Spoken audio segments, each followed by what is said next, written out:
As we saw in the pre-analysis, the domain over which we want to solve the governing equations is a rectangle. I'll show you how to create that rectangle in ANSYS. Before I get into ANSYS, I wanted to make a note about version differences. When I created this module originally, the latest version was version 16, and so I recorded the videos using version 16.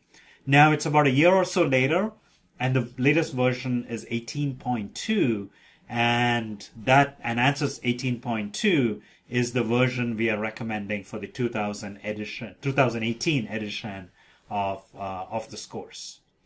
Most of the things are the same between the 2016 and the 2018 versions.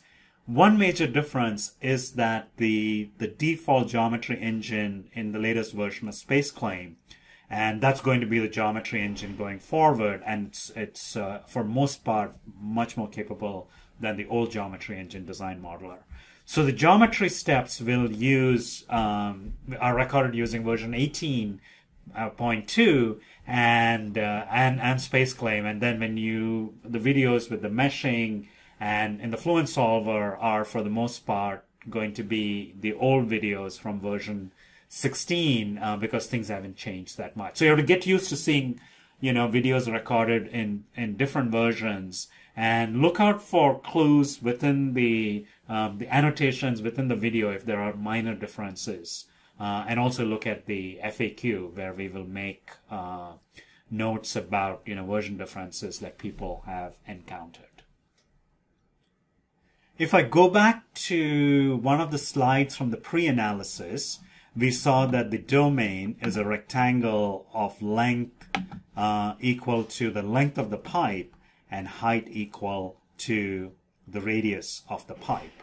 And so we will need the Fluent Solver to solve the governing equations in that rectangular domain, and we will specify boundary conditions at the edges of the domain.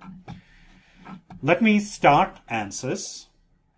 So I can start it from here. I can go here and I can look for Workbench 18.2 over here, or I can go in and type in Workbench, and I'll pick Workbench 18.2 and twiddle your thumbs a bit before the Workbench interface comes up.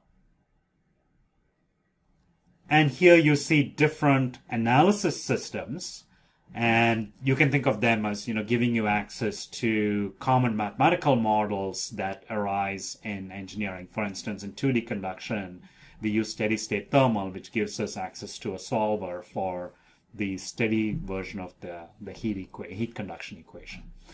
We will use the solver, Fluid Flow Fluent. There are two solvers for the Navier-Stokes equations, CFX and Fluent. I haven't used CFX. We'll use Fluent.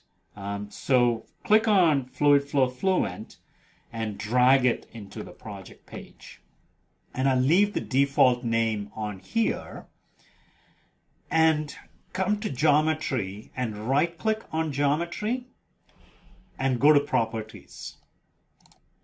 And we have a two-dimensional problem, so I will set the analysis type to 2D. And it's critical you do this right at the start, or at least it was critical. Apparently, this is less critical with SpaceClaim as a geometry engine. But I think it's a good practice to come and set the analysis type to 2D. I've gotten burned by forgetting to do that, and it can be uncomfortable when that happens.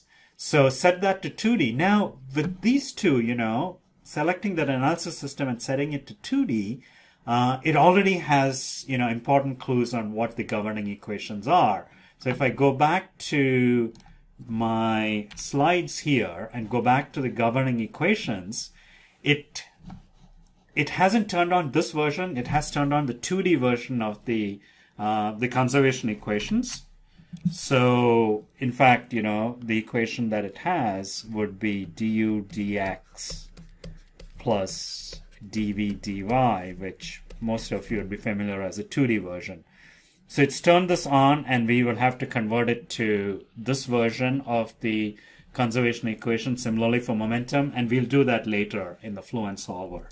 But I just wanted to alert you to the fact that it's already used, couple of clicks as clues to turn on the governing equations that you want to solve.